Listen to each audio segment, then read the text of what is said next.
Good evening, everyone. Is audio video clear for all? Audio video clear है सबके लिए? Clear है. So last class में क्या कर रहे थे हम? Permeability चल रहा है. We were talking about permeability of the soil. So the last class we were talking about permeability of the soil.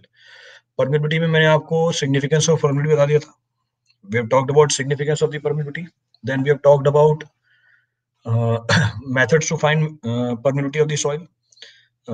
Lab method, indirect method and field method. Field method भी हमने complete कर लिए थे. फिर हम डिस्कस कर रहे थे factors affecting permeability of the soil. तो फैक्टर्स की बात चल रही थी. फैक्टर्स में भी आपको n नंबर ऑफ फैक्टर्स बता दिए थे. Now we talking about the last factor which governs the permeability of the soil. अब हम लास्ट फैक्टर की बात करेंगे जो परमिबिलिटी को गवर्न करती है. So last of the factor which governs the permeability of the soil कौन सा नंबर था? What was the point? 11th. So last of the factor which governs the permeability of the soil. क्या हो रहा है? So last of the factor which governs the permeability of the soil is properties of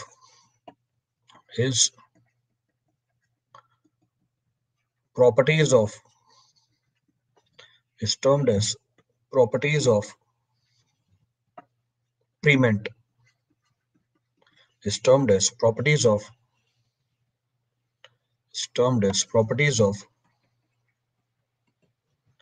prement. इसका मतलब क्या हुआ? Fluid.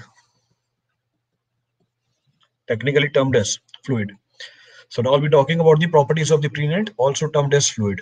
तो आखिरी फैक्टर जो सॉइल की परमिबिलिटी को गवर्न करता है is termed as the properties of the prenant or properties of the fluid. Again very important conceptual चीज है. The idea is entirely conceptual. तो उसको समझने की कोशिश करते हैं. तो फ्लूइड की प्रॉपर्टी भी परमिबिलिटी को गवर्न करती है.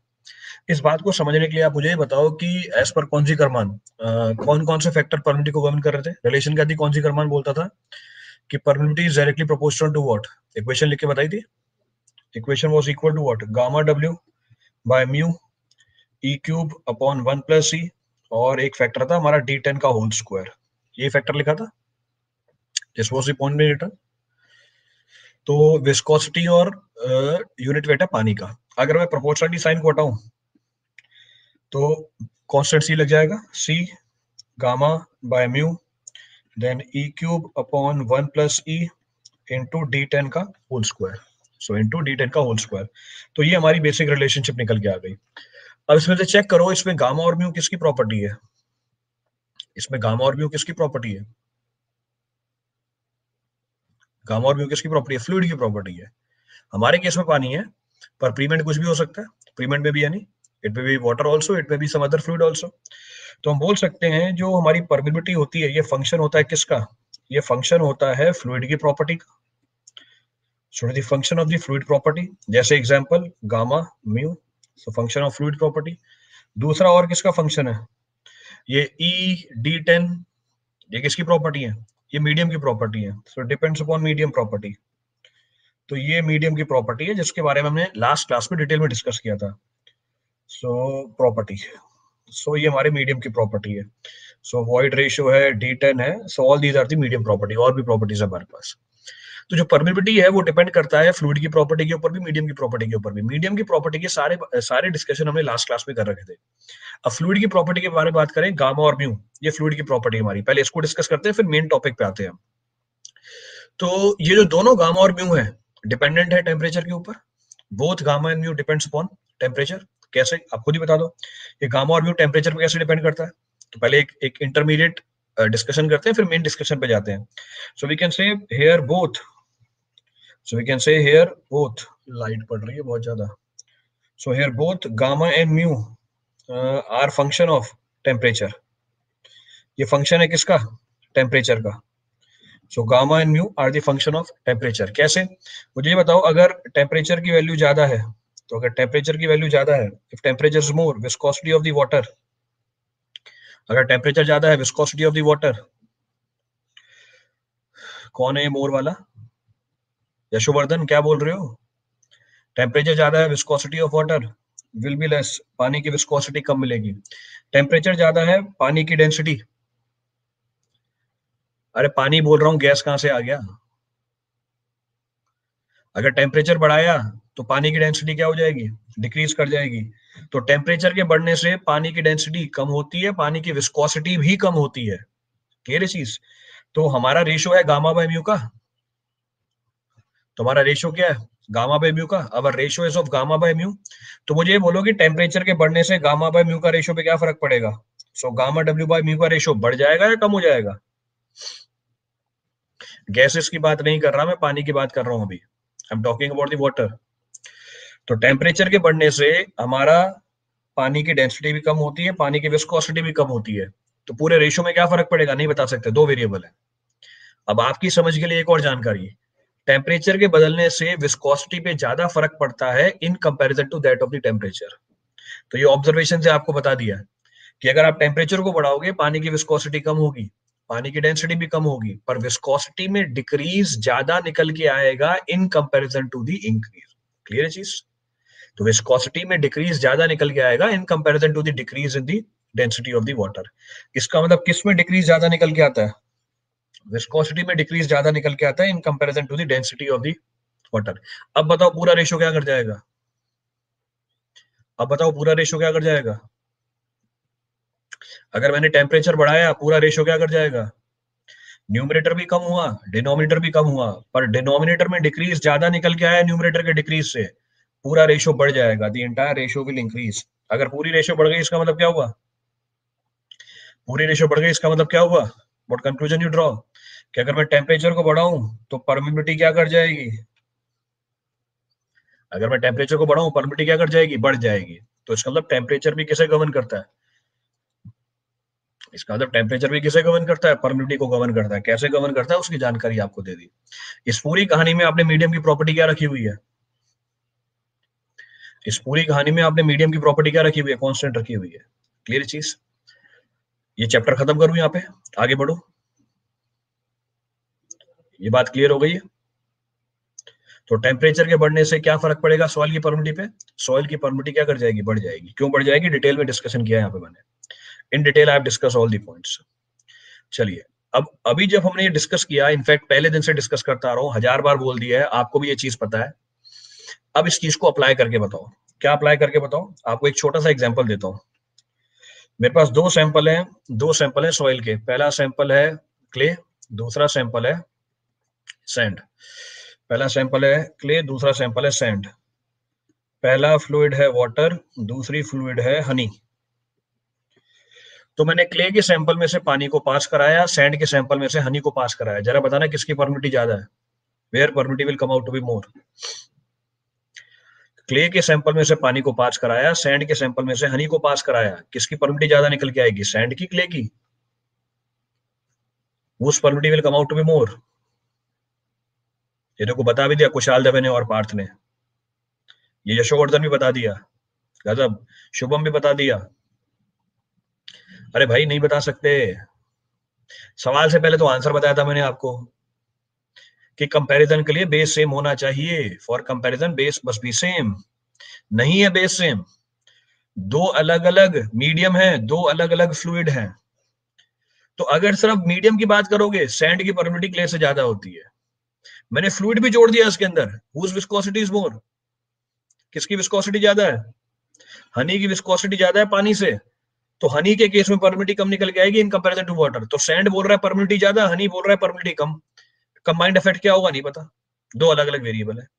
कहने का मतलब ये है कि अगर दो डिफरेंट मीडियम में दो डिफरेंट तरह के फ्लूइड फ्लो करने लग गए, आप परमिबिलिटी के ऊपर कमेंट नहीं कर पाओगे। तो दो डिफरेंट मीडियम में अगर दो डिफरेंट तरह के फ्लूइड फ्लो करने लग गए, आप कमेंट नहीं कर पाओगे परमिबिलिटी के ऊपर। लास्ट वाले लेक्चर में मैंने सारे मीडियम की प्रॉपर्टीज बताई थी। क्योंकि मैंने सारे मीडियम की प्रॉपर्टीज बताई थी, व्हाट अबाउट द फ्लूइड?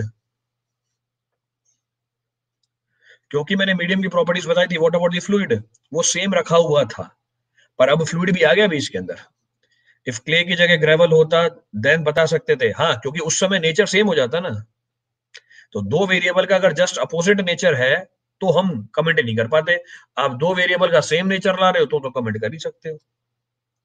तो अभी तक फ्लूइड सेम चल रहा था, फ्लूइड भी बदल गया। तो अगर दो डिफरेंट टाइप के मीडियम, दो डिफरेंट टाइप के फ्लूइड हैं जिनमें नेचर जस्ट उल्टा निकल के आ रहा है, हम कमेंट नहीं कर पाएंगे किस केस में परमिटिविटी ज्यादा आएगी या कम आएगी, यहां आगे हम फंस जाते हैं। अब हम बात करते हैं एक्चुअल फील्ड कंडीशन में। एक्चुअल फील्ड कंडीशन में जैसे एग्जांपल क्ले, सैंड, पहले वाले में से भी पानी फ्लो कर रहा है, दूसरे वाले में से भी पानी फ्लो कर रहा है, तो दूसरे वाले में से भी क्या कर रहा है, पानी फ्लो कर रहा है। पानी फ्लो कर रहा है कम टेम्परेचर पे, पानी फ्लो कर रहा है ज्यादा टेम्परेचर पे, किसकी परमिटिविटी ज्यादा है, क्ले की या सैंड की? Whose permittivity is more, clay और सैंड? किसकी परमिटिविटी ज्यादा है, क्ले की या सैंड की? ये देखो वापस कुशाल दवे, ये हमेशा गलत बताता है। ये दूसरा ये भी यशोवर्धन भी गलत बता रहा है। नहीं, इसने तो चलो बोला कांट से, अरे नहीं बता सकते। वाटर और हनी मैंने एग्जाम्पल लिया मेरी बात समझाने के लिए, वाटर और हनी मैंने एग्जाम्पल लिया मेरी बात समझाने के लिए। प्रैक्टिकली फीड में पानी फ्लो करेगा, बोलने के लिए पानी होगा, पर प्रॉपर्टी पानी की हर बार सेम नहीं होगी, क्योंकि पानी की प्रॉपर्टी किस पे डिपेंडेंट है, क्योंकि पानी की प्रॉपर्टी किस पे डिपेंडेंट है, टेम्परेचर पे डिपेंडेंट है। तो टेम्परेचर के बदलते ही कौन बदल गया, पानी बदल गया। तो बोलने को पानी है, लिखने को पानी है, देखने को पानी है, पर दोनों पानी की प्रॉपर्टी सेम नहीं है। जैसे हनी तो मैंने लिखा ना, तो आप लिखने के बाद समझ में आया कि हाँ अलग फ्लूइड है, पानी अलग फ्लूइड है, पर अब दोनों जगह पानी सेम है, पानी सेम है मतलब वाटर ही है, पर क्योंकि टेम्परेचर अलग अलग है, both are two different fluids. तो फिर से वही ऊपर वाला केस है, again the again the upper case only, कि दो अलग फ्लूइड है, दो अलग मीडियम है, कंपेयर नहीं कर पाओगे किसकी परमिटिविटी ज्यादा होगी या कम होगी। क्लियर है चीज, रिपीट करना है इसमें तो कुछ भी। इसलिए जरूरत पड़ी किस चीज की, एक ऐसे पैरामीटर को डिफाइन करने की जो हमें सिर्फ क्या बताए, मीडियम की प्रॉपर्टी के बिहाफ पे परमिटिविटी बता दे। तो अभी तक जो हमारा कोफिशिएंट ऑफ परमिटिविटी था वो फ्लूइड की प्रॉपर्टी के ऊपर डिपेंडेंट था और मीडियम की प्रॉपर्टी के ऊपर डिपेंडेंट था। It depends upon both, hence there was a need of a parameter which depends only upon medium property, क्योंकि हमारे सॉइल की प्रॉपर्टी है परमिटिविटी। वो एक अलग बात है, डिपेंडेंट है फ्लूइड की प्रॉपर्टी के ऊपर भी। Hence, we have introduced one more parameter which is known as coefficient of absolute permeability. ये आपको soil की absolute permeability बताएगा, या coefficient of intrinsic permeability। तो यहाँ पे एक नया कोफिशिएंट आ जाता है परमिबिलिटी का। तो अब हमने बोला कि एक अलग पैरामीटर आया के डैश, और एक के डैश सिर्फ किसका फंक्शन है, के डैश सिर्फ किसका फंक्शन है, मीडियम की प्रॉपर्टी का फंक्शन है। इसका मतलब के डैश को निकालने के लिए आपने क्या किया, फ्लूइड का अफेक्ट हटा दिया। तो के डैश को निकालने के लिए आपने क्या किया, फ्लूइड का अफेक्ट हटा दिया। अब दोनों जगह अगर फ्लूइड सेम हो गए, अब आप बोल सकते हो किसकी परमिटिविटी ज्यादा है किसकी परमिटिविटी कम है। So here K dash is termed as what, K dash is termed as coefficient of absolute और intrinsic permeability, coefficient of absolute and intrinsic permeability. अब मैंने कैसे के डैश में परमिबिलिटी के अंदर फ्लूइड के इफेक्ट को एलिमिनेट किया, how the effect of the fluid is being eliminated इन के डैश, कुछ भी नहीं है। हमारा जो के था it was equal to gamma W by mu e cube upon 1 plus e into D 10 का होल स्क्वायर। यही थी हमारी कहानी, दिस वाज अवर स्टोरी। मैंने के को मल्टीप्लाई कर दिया किसके साथ, आई मल्टीप्लाइड के with mu by gamma W. जब मैं के को मल्टीप्लाई कर दूं म्यू बाय गामा डब्ल्यू से, अब क्या रिलेशन निकल के आई, e cube upon 1 plus e into D 10 का whole square, so into D 10 का होल स्क्वायर। अब देखो आरएचएस पे किसकी प्रॉपर्टी लिखी हुई है, राइट हैंड साइड पे किसकी प्रॉपर्टी लिखी हुई है, सिर्फ मीडियम की प्रॉपर्टी लिखी हुई है, फ्लूइड की प्रॉपर्टी हट गई। तो हमारा के डैश क्या निकल के आ गया, K dash is equal to K mu by gamma W. So K dash is equal to what, K mu by gamma W. यही हो हमारा कोफिशिएंट ऑफ इंट्रिंसिक परमिबिलिटी और कोफिशिएंट ऑफ एब्सोल्यूट परमिबिलिटी। जरा इसका यूनिट बता देना क्या होगा, what about the unit of K dash, what about the unit of K dash, K dash के यूनिट क्या चलेंगे, के डैश के यूनिट क्या चलेंगे, के की unit length per unit time, इसकी न्यूटन सेकंड पर मीटर स्क्वायर, इसकी न्यूटन पर मीटर क्यूब। तो यूनिट क्या निकल के आ रही है, यूनिट निकल के आ रही है लेंथ स्क्वायर, इसकी यूनिट क्या निकल के आ रही है, लेंथ स्क्वायर निकल के आ रही है।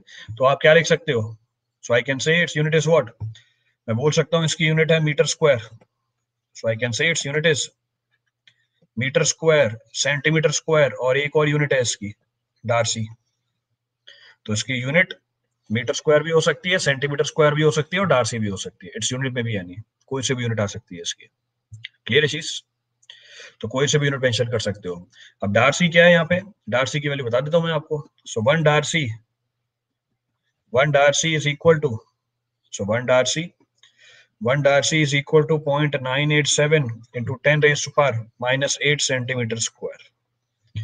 So 1 Darcy is equal to 0.987 into 10 raised to power minus 8 centimeter square. तो ये इसकी mathematical value they the. So coefficient of intrinsic permeability only depends upon what? Medium property. ये सिर्फ मीडियम की प्रॉपर्टी के ऊपर डिपेंड करता है, इसमें फ्लूइड की प्रॉपर्टी का कोई रोल नहीं है। There is no role of fluid property in coefficient of intrinsic permeability. अब कोई सा पॉइंट रिपीट करना हो इस पूरी स्टोरी में से, any of the point to be referred from this for anyone in the entire story. तो ये हमारा लास्ट फैक्टर था, this was our last factor which governs the permeability of the soil.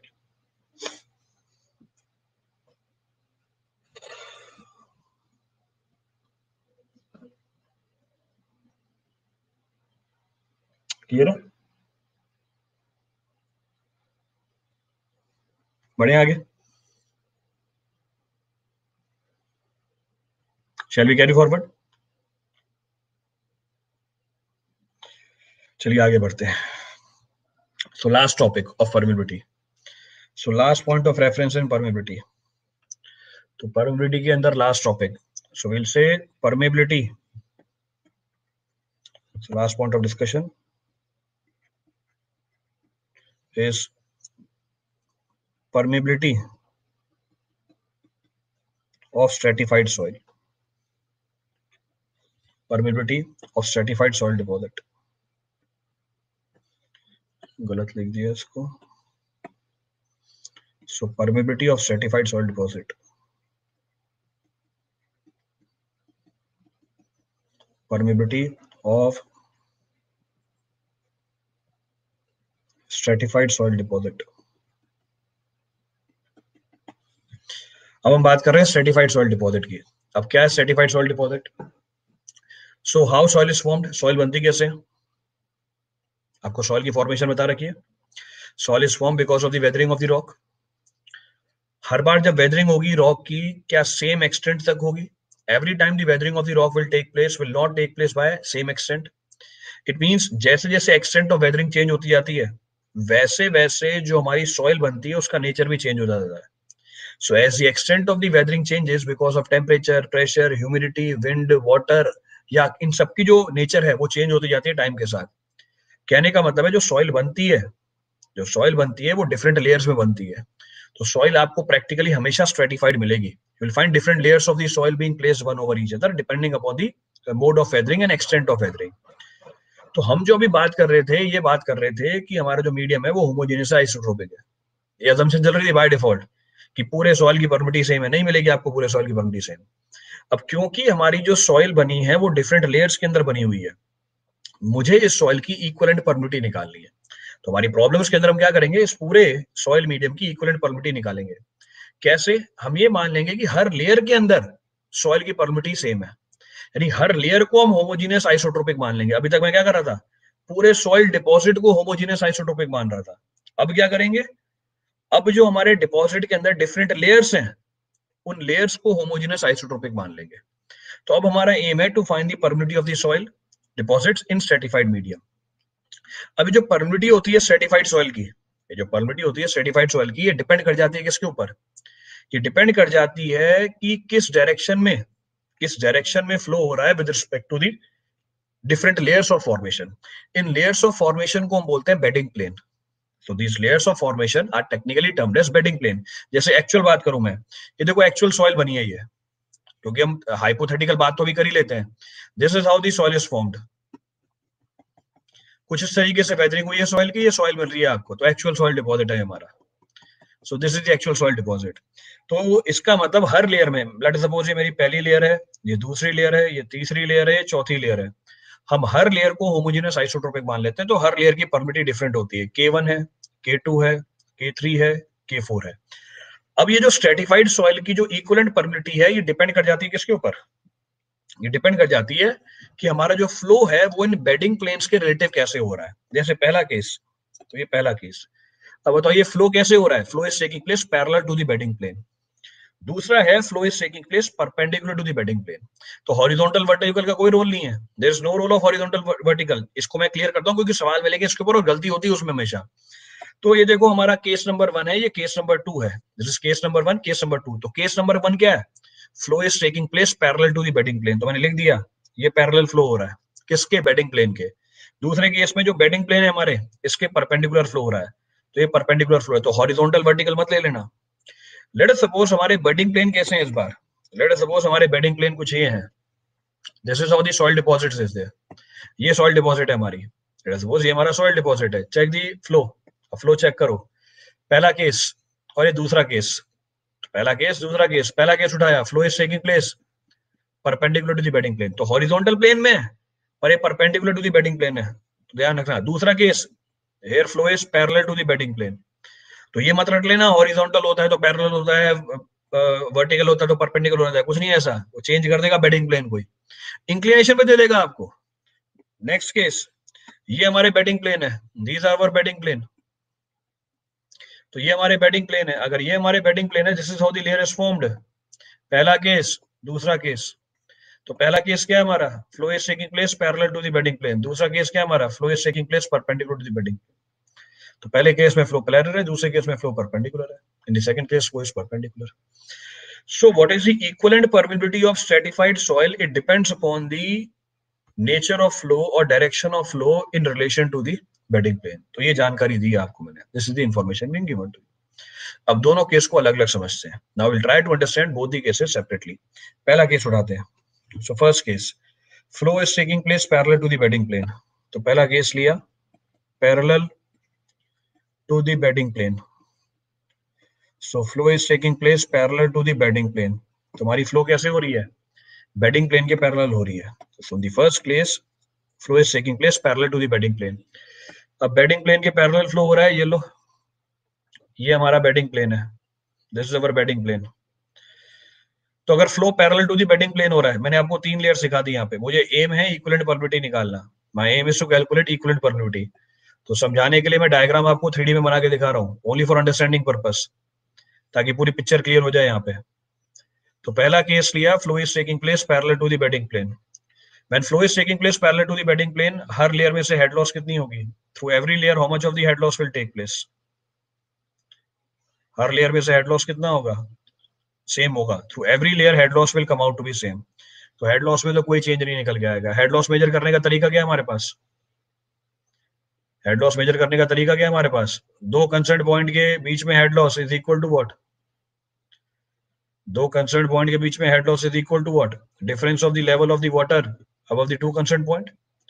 जो हमारे दो कंसर्न पॉइंट है उसके ऊपर पानी के लेवल का डिफरेंस निकाल लो। ये हमें क्या बताता है? हेड लॉस बता देता है। तो समझाने के लिए मैंने आपको पीजोमीटर बना के दिखा दिया। अब ओनली समझने का तरीका है, it's the method to understand the entire story. तो लेट सपोज मैंने दोनों पे पीजोमीटर इंसर्ट किया। तो जो मेरे दो कंसर्न पॉइंट है, इन दो concern point piezometer is inserted. तो उन दो कंसर्न पॉइंट पे मैंने पीजोमीटर को इंसर्ट किया। दोनों पीजोमीटर में पानी का लेवल दिखा दिया आपको। In both the piezometer the level of the water is shown. So difference of the level of the water above the two concerned point is known as what? Head under which flow is taking place. तो ये वो head है जिसके अंदर flow हो रहा है। तो डायग्राम मैंने 3D में बना के दिखाया ताकि विजुअलाइजेशन आपकी बने, so that you are able to visualize। तो हमारा हेड लॉस कितना हुआ है? So what is the head loss taking place?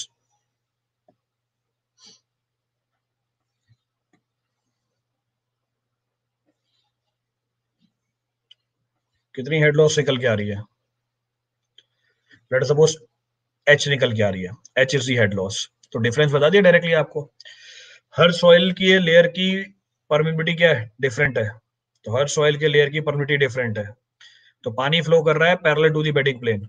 So water is flowing parallel to the bedding plane. हर लेयर में से अलग डिस्चार्ज फ्लो करेगा। Through every layer different discharge will flow.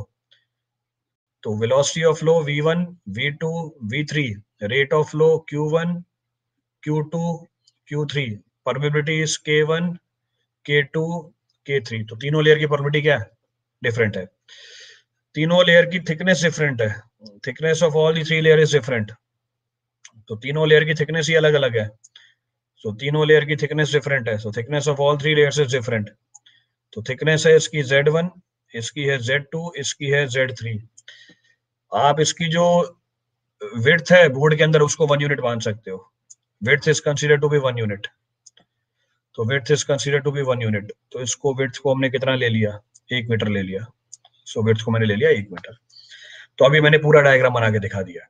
तो when flow takes place parallel to the bedding plane, हर layer में से head loss क्या मिलेगी आपको? तो बेसिक कंसेप्ट क्या है, हर लेयर की हेड लॉस क्या मिलेगी आपको? सेम मिलेगी। डायग्राम क्लियर है सबको?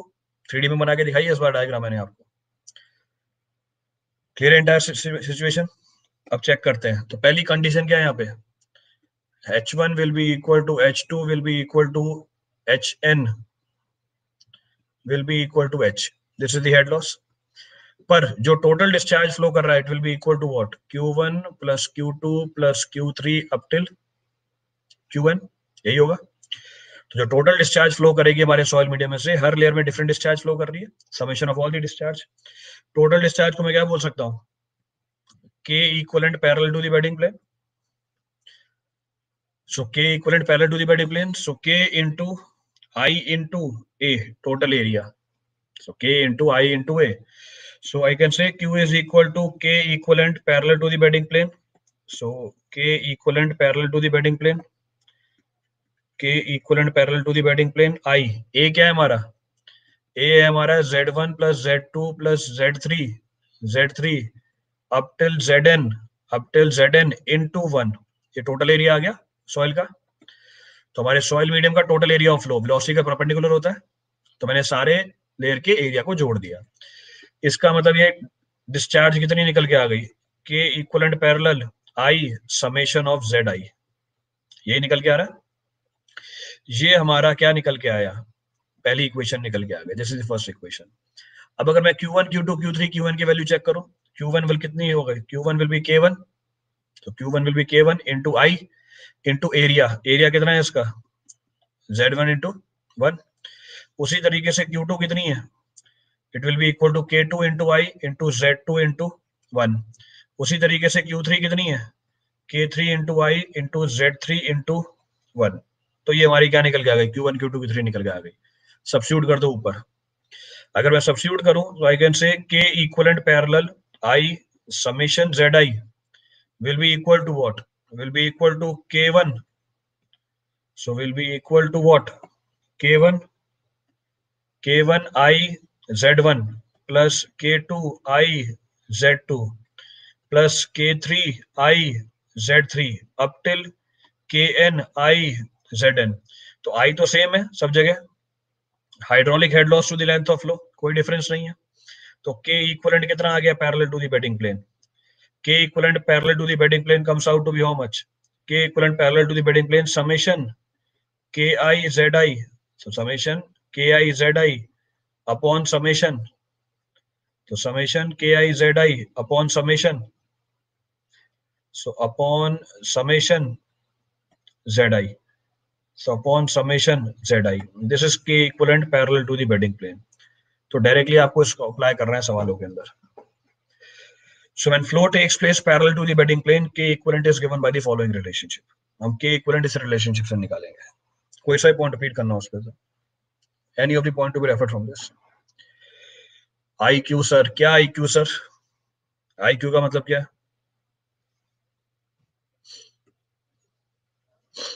In if one layer of clay, another layer of silt, then how head loss will be same?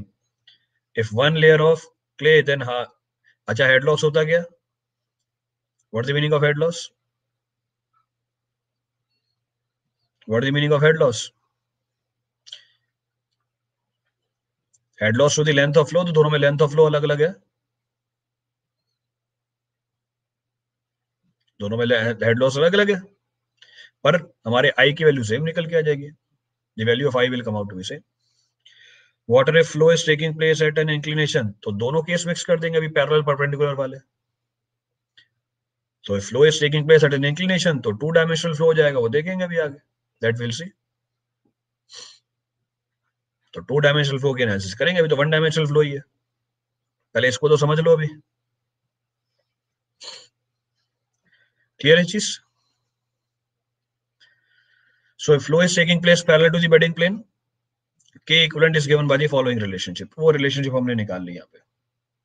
तो instead of referring individual layer, आप के इक्विवेलेंट से डील कर लोगे, यू विल डील विद के इक्विवेलेंट। तो इसी से डीलिंग करके हम आंसर निकाल लेंगे अपना।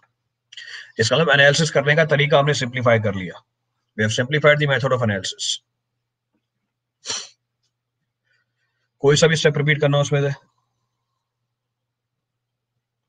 Any step to be referred from this now?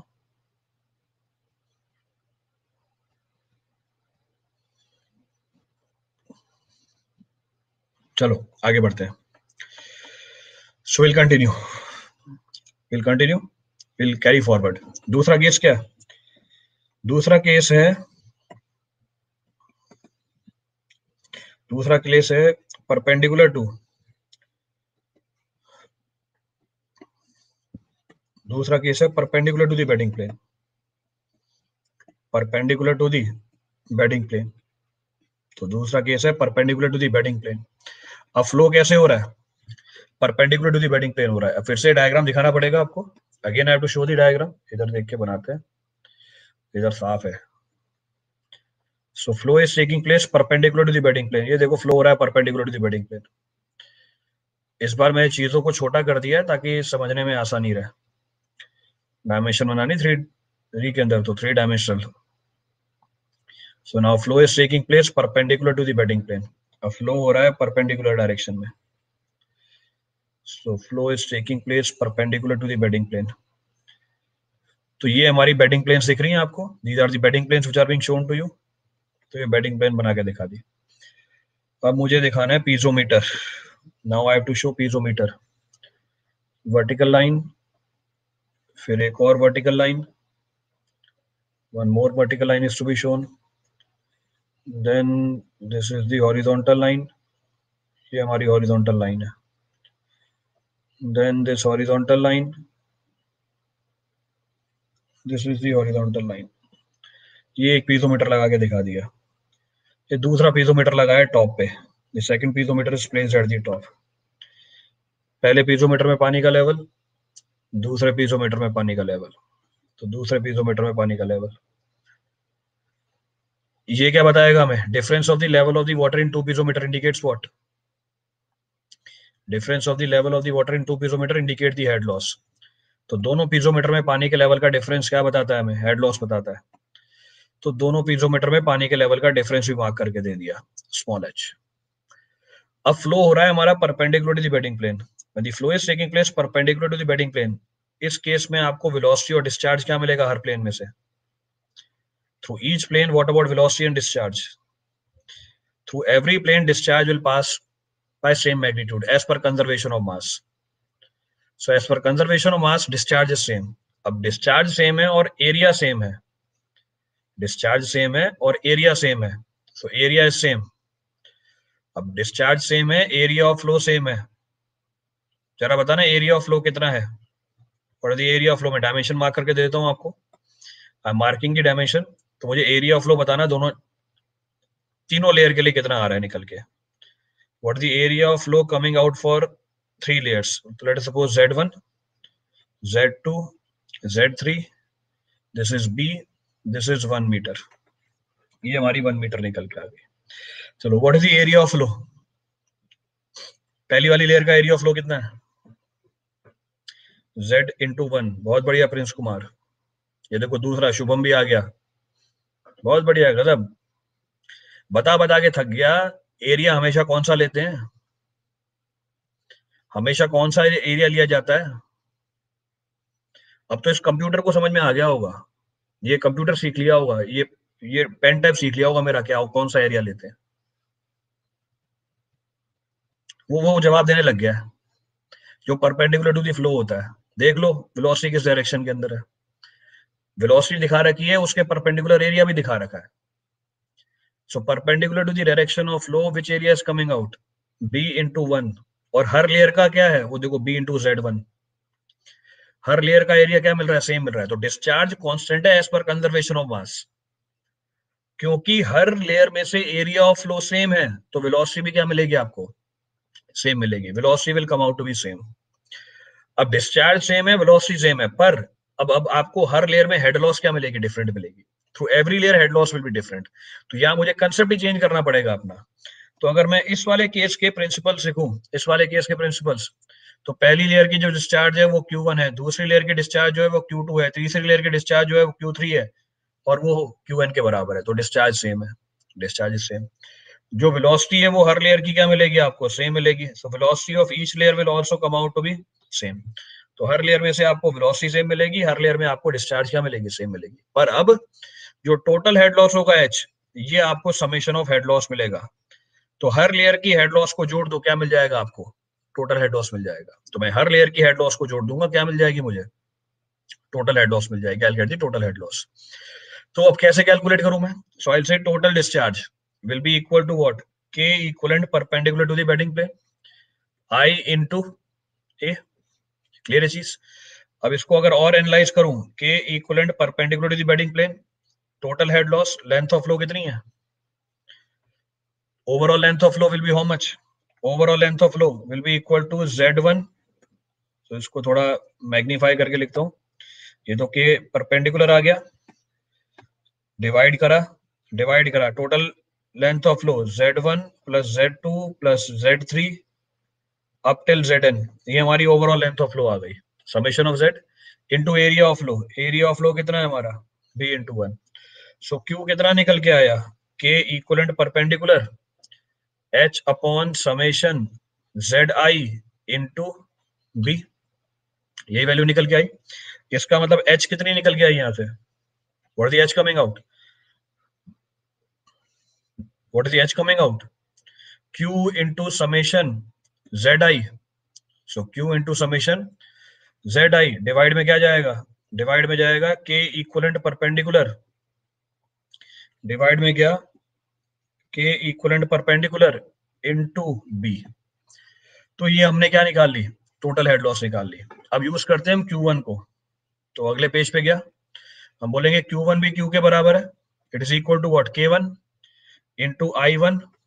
So K1 into I1 into A1, पहले तो ये लिखना पड़ेगा, K1 into I into K1, I1 कितनी है, head loss to the length of flow Z1, area कितना है, B इंटू 1। क्लियर चीज।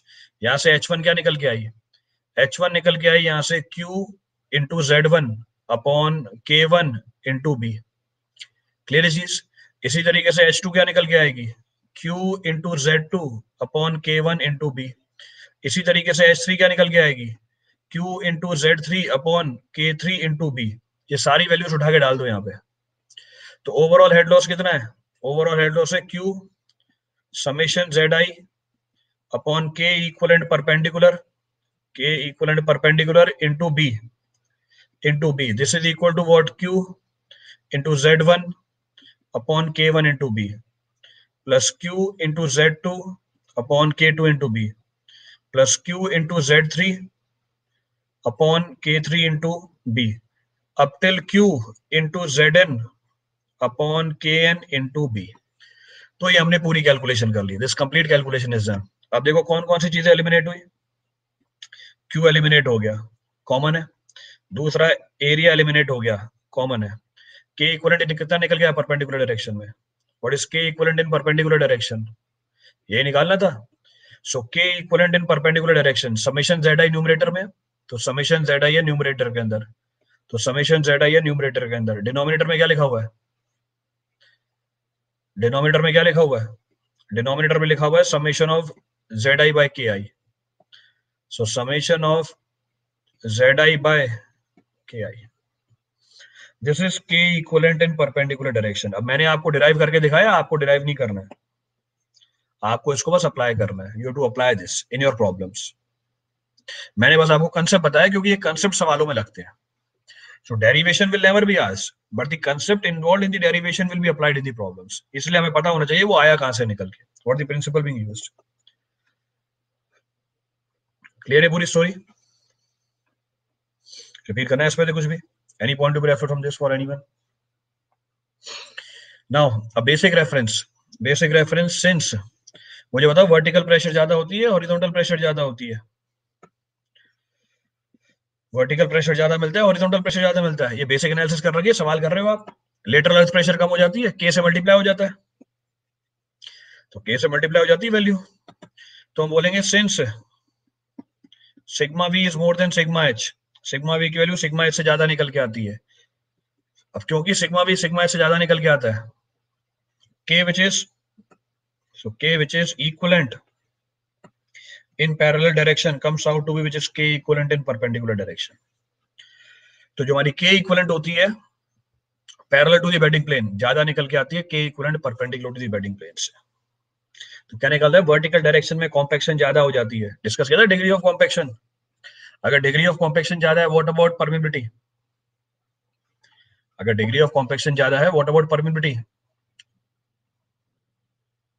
What about permeability? कब निकल के आ जाएगी परमिबिलिटी? तो परपेंडिकुलर डायरेक्शन में आपको क्या मिलती है, कम निकल के आ जाती है परमिबिलिटी। क्लियर है पूरी कहानी?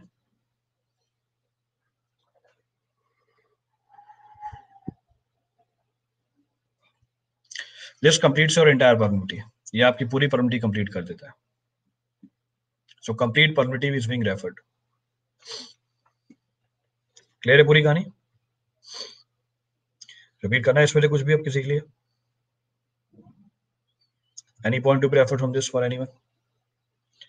एरिया, ये लिखा हुआ area, b into 1 is area.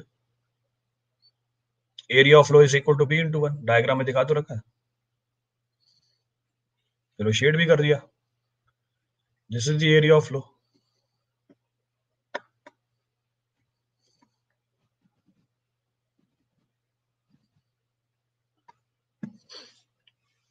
चले आगे, शैल वी कैरी फॉरवर्ड?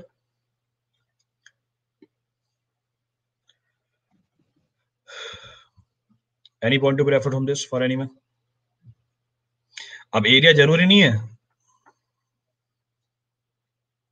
अब जरूरी नहीं है कि आपका स्क्वायर एरिया मिले area of flow. Area of flow की ज्योमेट्री कुछ भी हो सकती है। The geometry of area of flow में भी है नहीं। मैंने आपको स्क्वायर ज्योमेट्री दिखाई है, रेक्टेंगुलर ज्योमेट्री दिखाई है, but the geometry of area of flow में भी है नहीं। सर्कुलर भी निकल के आ सकती है, ट्रेपेजियम भी निकल के आ सकती है, ट्रायंगुलर भी निकल के आ सकती है, तो कोई सा भी निकल के आ सकता है, इनमें भी है नहीं। तो कंसेप्ट आपको ये अप्लाई करनी है। The concept to be applied is same, कि फ्लो पैरेलल हो रहा है बेडिंग प्लेन के या परपेंडिकुलर हो रहा है बेडिंग प्लेन के। You to identify the nature of flow first. चलिए अप्लाई करके बताइए इसे, अप्लाई दिस। तो अब जो भी डिस्कस किया है परमिबिलिटी के बारे में अभी तक, whatever we have discussed up till now for permittivity, that is to be applied in the form of a problem। अब उसको प्रॉब्लम के फॉर्म में अप्लाई करके बताओ। सो प्रॉब्लम सेज क्वेश्चन में आगे क्या लिखा है पता नहीं चला, पता कि बेडिंग प्लेन कैसा है। क्या लिख रहे हो चेतन? लेटरल प्रेशर से कैसे रिलेट किया? वर्टिकल प्रेशर ज्यादा होता है लेटरल प्रेशर से तो कॉम्पैक्शन ज्यादा हो जाएगी, कॉम्पैक्शन ज्यादा हो जाएगी तो एरिया ऑफ वॉइड कम हो जाएगा, एरिया ऑफ वॉइड कम हो जाएगा तो परमिटिविटी कम मिलेगी। So permittivity will come out to be less. Question में पैसे पता करते हैं, जैसे अभी बताया वैसे ही पता करते हैं। तो क्वेश्चन में कैसे पता करते हैं, जैसे अभी बताया वैसे पता करते हैं। तो अगर अभी वाली बात समझ में आ गई तो क्वेश्चन हो जाएगा। क्वेश्चन बाद में आया, पहले कंसेप्ट आया, क्वेश्चन पहले थोड़ी ना आया।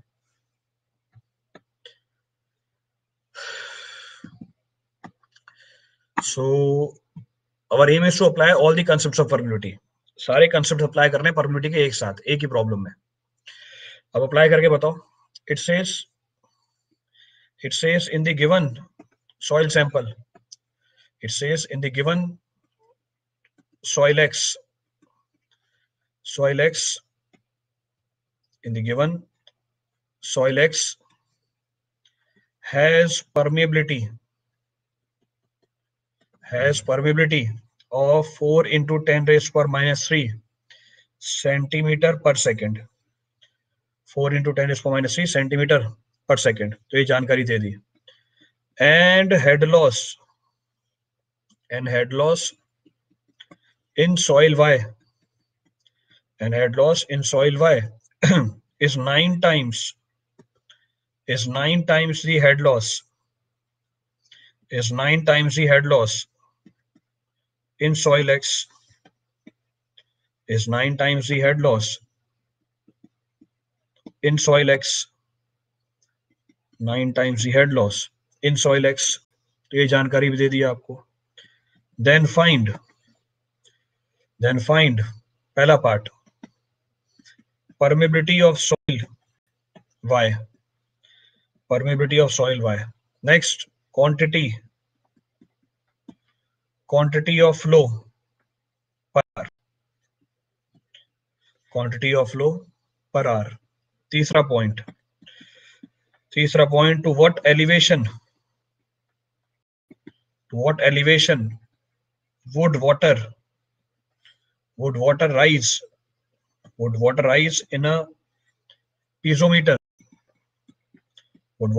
in a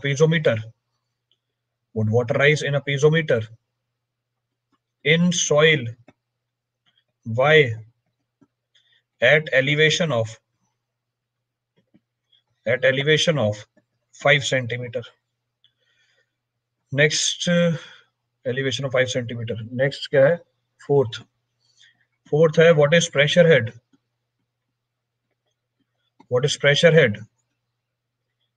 at this point? Area of the soil is given to you, 10 centimeter square. Soil का एरिया दे रखा है आपको 10 centimeter square. क्या सिस्टम है? सिस्टम भी आपको बना के दिया हुआ है पूरा. The entire system of the soil is being shown to you. ये सिस्टम है सॉइल का. This is the entire system being shown. ये हमारी सॉइल Y है, ये हमारी सॉइल X है. This is soil Y, this is soil X. इसके ऊपर पानी प्रेजेंट है. It consists of water. ये हमारी सॉइल्स हैं दोनों. These are both the soils. तो ये सॉइल Y है, this is soil Y, this is soil X. तो soil Y, soil X. This is A, B, C. This is point D. फिर आपको एलिवेशन दे रखी है सेंटीमीटर के अंदर. Elevation is given to you in centimetre, 40, 30, 20, 10. This value is given to you. Then piezometer लगा के दे रखा है आपको. सो पीजोमीटर लगा के दे रखा है आपको सॉइल वाई के अंदर. So now the entire problem is completed. पूरी प्रॉब्लम कंप्लीट है. कैलकुलेट करके बताओ. तो हो जाना चाहिए 10 मिनट के अंदर सवाल. So this is the data given to you. ये पूरा डाटा दिया हुआ है आपको. So as per the data you have to calculate. जो डाटा गिवन है इसको अप्लाई कीजिए और कैलकुलेट करके बताइए. So this is the water level. ये आपको पानी का लेवल बना के दे दिया. चलिए. So this is the situation. Problem पीछे मेंशन्ड है. सॉइल का सैंपल आपको दिखा रखा है आगे.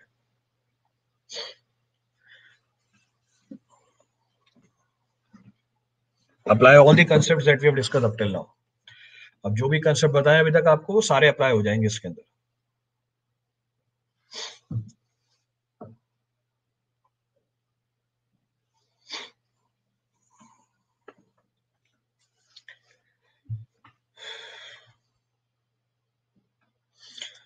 चलिए. तो पहले पार्ट में क्या पूछा है?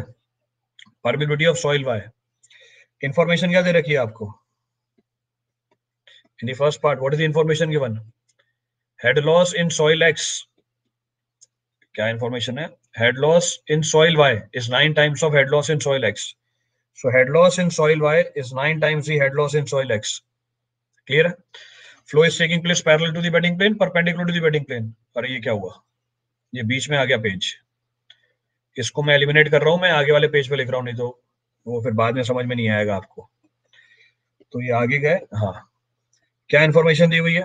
Head loss in soil Y is 9 times the head loss in soil X. ये इन्फॉर्मेशन दी हुई है. फ्लो कैसे हो रहा है? Parallel to the bedding plane, perpendicular to the bedding plane. Diagram 2D में आप खुद ही एनालाइज करना है. ये हमारी बेडिंग प्लेन है. This is our bedding plane. Flow कैसे हो रही है? Flow is taking place perpendicular to the bedding plane. Flow perpendicular to the bedding plane चल रही है हमारी. क्लियर चीज? कैसे आइडेंटिफाई किया? डिस्चार्ज और वेलोसिटी क्या मिलेगी आपको? दोनों जगह सेम मिलेगी. So discharge and velocity will come out to be same. Head loss क्या मिलेगा? अलग अलग मिलेगा. तो हेड लॉस ये भी रखा है. Head loss in y is equal to 9 times head loss in x. अब टोटल हेड कितना होगा? Total head loss will be head loss in soil x, head loss in soil y. So total head loss will be head loss in soil x plus head loss in soil y. What is the total head under which water is flowing? Total कितनी head है जिसके अंदर पानी flow हो रहा है? What is the total head under which water is flowing? पानी flow करके कहां से कहां पे गया? ए पॉइंट से सी पॉइंट पे गया। ये देखो आ गया 20। पानी फ्लो करके गया पॉइंट ए से लेके पॉइंट सी पे। दो कंसर्न पॉइंट के बीच में हेड लॉस किसका होता है? Difference of the level of the water above the two concern point. Point A के ऊपर पानी का लेवल दिखा रखा है, पॉइंट सी के ऊपर पानी का लेवल दिखा रखा है, इन दोनों पानी के लेवल का डिफरेंस बताएगा हेड लॉस कितना है। 40 माइनस 30, वो देखो -20 निकाल लिया। तो 100 बार बता दी ये चीज, पता नहीं और कितनी बार बतानी पड़ेगी। दो कंसर्न पॉइंट के बीच में हेड लॉस होता है difference of the level of the water above the two concern point. तो पॉइंट ए और पॉइंट सी के बीच में हेड लॉस है 10 सेंटीमीटर की। 40 माइनस 30 विच इज 10 सेंटीमीटर। तो total head under which flow is taking place, तो टोटल हेड जिसके अंडर फ्लो हो रहा है वो 10 सेंटीमीटर है। क्लियर है यहां तक की कहानी? रिपीट करना है इसमें तो कुछ किसी के लिए? Any point to be referred from this for anyone? So total head loss है 10 सेंटीमीटर, डाल दो वैल्यू, पुट कर दो। सो 10 centimetre head loss of soil x plus 9 times of head loss of soil x. So head loss in soil x is how much? 1 centimeter. Head loss in soil y is how much? 9 centimeter. 10 कैसे आया? उसके लिए पीछे वाले सारे lecture देखो, समझ में आ जाएगा 10 कैसे आया। कोई पहली बार नहीं बताई ये चीज। डिफरेंस ऑफ, अभी भी 5 बार तो रिपीट कर ही दिया था। Difference of the level of the water above the two concern point is known as head loss. Difference of the level of the water above the two concern point is termed as head loss. उसी को apply कर दिया। वो देखो दूसरा आया 9 कैसे आया, ये सो के जागते हैं। ये 9 कैसे आया लिखा हुआ? Head loss in soil Y is 9 times the head loss in soil X, यहां से आया। प्रॉब्लम में गिवन था कि सॉइल वाई में जो हेड लॉस है वो 9 गुना है सॉइल एक्स के हेड लॉस का, तो उसको मैंने लिख दिया बस अंग्रेजी में यहाँ पे। तो ये इंफॉर्मेशन गिवन थी प्रॉब्लम के अंदर, ये मैंने कंसेप्चुअली लिखा, ये क्वेश्चन के डेटा से निकाला। This we have found using the data of the question. तो हेड लॉस निकाल लिया सॉइल एक्स पे, हेड लॉस निकाल लिया सॉइल वाई पे। क्लियर चीज? तो हेड लॉस सॉइल और एक्स का, वाई का कैलकुलेशन कर लिया, तो एक्स और वाई की कैलकुलेशन निकाल ली। अब पूछा गया what is being found? Permeability of soil Y. Concept कौन सा यूज करेंगे? Perpendicular to the bedding plane. तो बोलेंगे discharge passing through soil X is equal to discharge passing through soil Y. Soil X में से जो डिस्चार्ज पास करता है वही सॉइल वाई में से पास करेगा, क्योंकि फ्लो हो रहा है perpendicular to the bedding plane. Soil X की डिस्चार्ज K1 नहीं KX है। So KX IX into area, this will be equal to KY IY into area। Area same है क्योंकि flow is taking place perpendicular to the bedding plane. KX KY आपने निकाल रखे हैं, KX KY in fact KY निकाल रहे हैं, KX की वैल्यू गिवन है आपको। KX की वैल्यू कितनी है? Permeability of soil X 4 into 10 raised power minus 3। So 4 into 10 raised power minus 3 put कर दो, 4 into 10 raised power minus 3। Hydraulic gradient of soil X is equal to hydraulic head loss. Hydraulic head loss है 1 centimetre. Soil X की length of flow कितनी है? Length of flow between soil X 20 centimetre minus 10 centimetre is 10 centimetre. So hydraulic gradient is hydraulic head loss to the length of flow. This is equal to KY जो हमें निकालना है। Hydraulic gradient कितना है? Hydraulic gradient is equal to hydraulic head loss. Hydraulic head loss कितना है soil Y में? 9 centimetre. Length of flow कितनी है? 10 सेंटीमीटर। यहां से KY निकल के आ जाएगा पहला पार्ट सवाल का। This is the first part of the problem. So 1/10 cut गया, 4/9 सिंप्लीफाई करके निकाल लो कितना आ रहा है, whatever is the value coming out. So 4/9 into 10 raised power minus 3 comes out to be how much?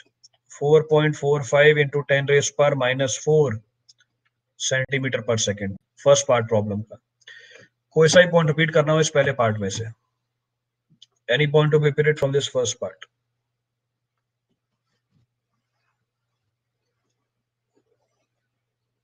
0.44, हाँ ठीक है, 4.4 लिख दिया उसको जिसने पहले बताया था। सो पहले पार्ट में निकालना था आपको परमिबिलिटी ऑफ सॉइल वाई, तो परमिबिलिटी निकाल ली सॉइल वाई की हमने। We found the permeability of the soil Y.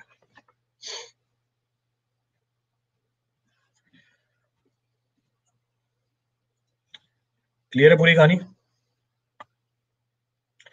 Repeat करना है इस पहले कुछ भी? Any step to be refer from this now for anyone? Clear है?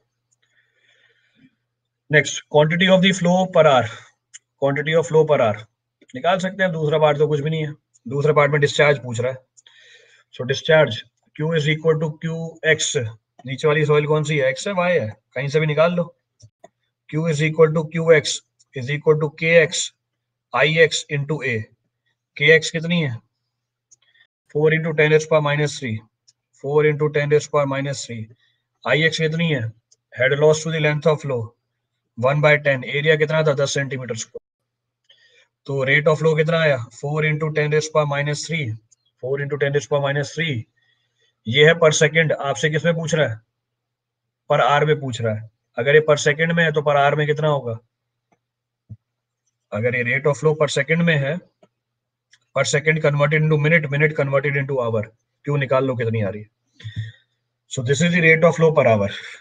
ये हमारी rate of flow per hour निकल के आ गई। So rate of flow per hour comes out to be how much? 144। सबका ये आ रहा है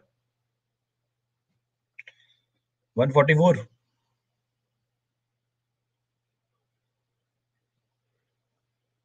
ये कैलकुलेशन कितनी आ रही है? 3600 into 4 into 10⁻³ so 144 centimetre cube per hour. तो ये दूसरा पार्ट है सवाल का, second part of the problem. तो quantity of flow per hour, तो पर आवर की क्वांटिटी निकाल ली। तो दूसरे पार्ट में भी कुछ नहीं है।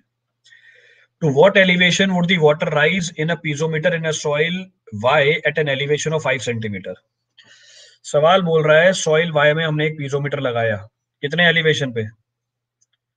सॉइल वाई पे हमने एक पीजोमीटर लगाया, कितने एलिवेशन पे? 5 सेंटीमीटर के एलिवेशन पे। तो सवाल बोल रहा है बताओ पीजोमीटर में पानी कितने लेवल तक राइज कर जाएगा। तो पहली चीज, पीजोमीटर में पानी का लेवल क्या बताता है? पीजोमीटर में पानी का लेवल क्या बताता है? तो 5 सेंटीमीटर पे अप्लाई किया आपने इसको। पीजोमीटर में पानी का लेवल प्रेशर हेड बताता है। ये देखो यशोवर्धन हेड लॉस बता देता है। अरे प्रेशर हेड बताता है पीजोमीटर में पानी का level. So level of the water in the piezometer will indicate the pressure head not head loss. तो 5 सेंटीमीटर पे अगर सॉइल वाई में एक पीजोमीटर लगाया तो सवाल बोल रहा है कितने लेवल तक पानी राइज कर जाएगा। अब वो चीज निकालने के लिए मुझे क्या निकालना पड़ेगा? यहाँ पे मुझे प्रेशर हेड निकालनी पड़ जाएगी। I have to calculate the pressure head at point 5, यानी सॉइल वाई के अंदर प्रेशर हेड निकालनी है। अब कैसे निकालूं प्रेशर हेड?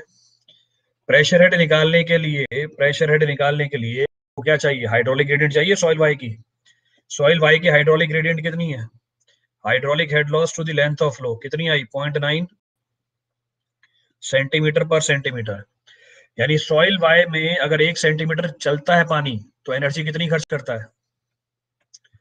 सॉइल वाई में अगर 1 सेंटीमीटर चलता है पानी, एनर्जी कितनी खर्च करता है? एनर्जी खर्च करता है 0.9 सेंटीमीटर की।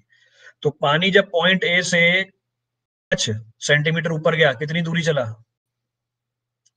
इस पॉइंट का मैंने नाम रख दिया लेट सपोज ई पॉइंट। पानी जब पॉइंट ए से पॉइंट ई पे गया, कितनी एनर्जी खर्च किया?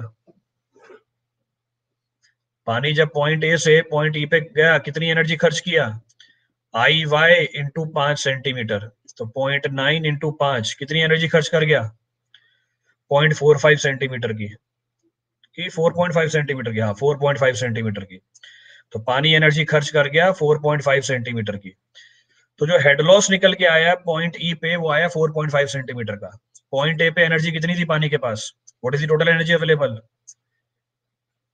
What is the total energy available?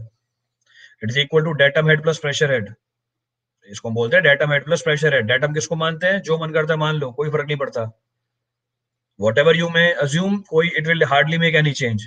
पर जनरली डाउनस्ट्रीम या टेल वाटर लेवल को डेटम माना जाता है। जनरली टेल वाटर लेवल को डेटम माना जाता है। We assume tail water level as datum. अब आपको क्या मानना है वो आप पे डिपेंड कर जाएगा। What you have to assume it will depend upon your point of reference. कोई फर्क नहीं पड़ता।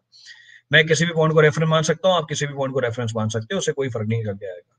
क्लियर है चीज? मैं पॉइंट ए को डेटा मान रहा हूँ, I am assuming this point is datum.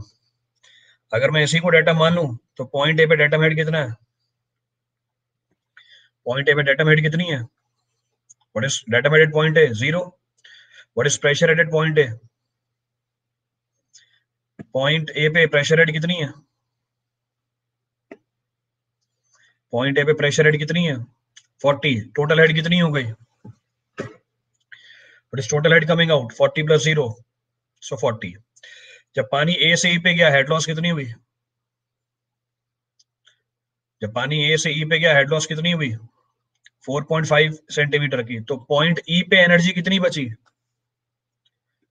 Point E पे एनर्जी कितनी बची? पॉइंट ई पे एनर्जी कितनी बची? 40 minus 4.5 coming out to 35.5. Point E पे डेटम हेड कितना है? पॉइंट ई पे डेटम हेड कितना है? What is datum head at point E? Point E पे डेटम हेड कितना है? पॉइंट ई पे डेटम हेड कितना है? 5. सो 5 सेंटीमीटर. तो डेटम हेड है 5 सेंटीमीटर, टोटल हेड है 35.5 सेंटीमीटर. तो प्रेशर हेड कितना हुआ? तो प्रेशर हेड कितना हो गया? प्रेशर हेड हो गया 30.5 सेंटीमीटर. इसका मतलब पॉइंट ई पे पीजोमीटर में पानी का लेवल कितना होगा? इसका मतलब पॉइंट ई पे पीजोमीटर में पानी का लेवल कितना होगा? At point E, what is the level of the water in the piezometer? At point E, level of the water in the piezometer will be 30.5 centimetre.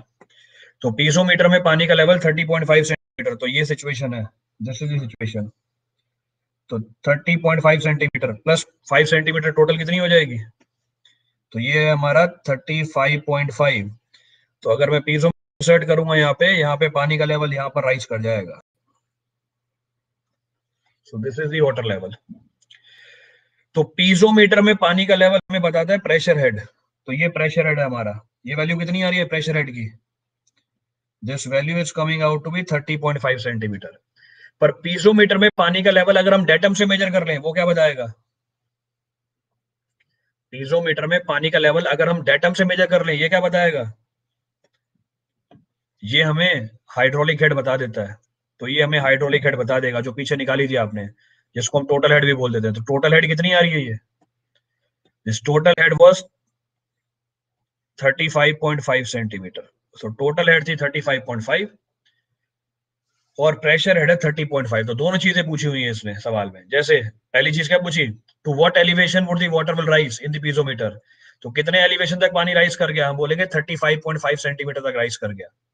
फिर बोला एसी पॉइंट पे pressure head कितना है? AC point पे pressure head 30.5 centimetre. तो pressure head है 30.5 centimetre, पर जो हमारी टोटल हेड है वो है 35.5 सेंटीमीटर, जिसमें डेटम हेड भी जुड़ा हुआ है, in which datum head is also included. Clear है पूरी स्टोरी? रिपीट करना है इस पे कुछ भी? Any point to be referred from this now?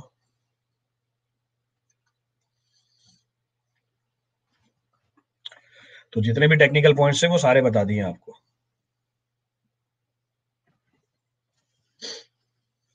Clear चीज? So we're done with all the aspects of your permeability. जितने भी टेक्निकल एस्पेक्ट्स हैं परमिबिलिटी के, सारे कंप्लीट कर लिए हमने. तो कल से हम स्टार्ट कर देंगे seepage. From tomorrow we'll start the seepage. चलिए, thank you everyone. Thank you all. बाकी कल करते हैं. Rest will do tomorrow.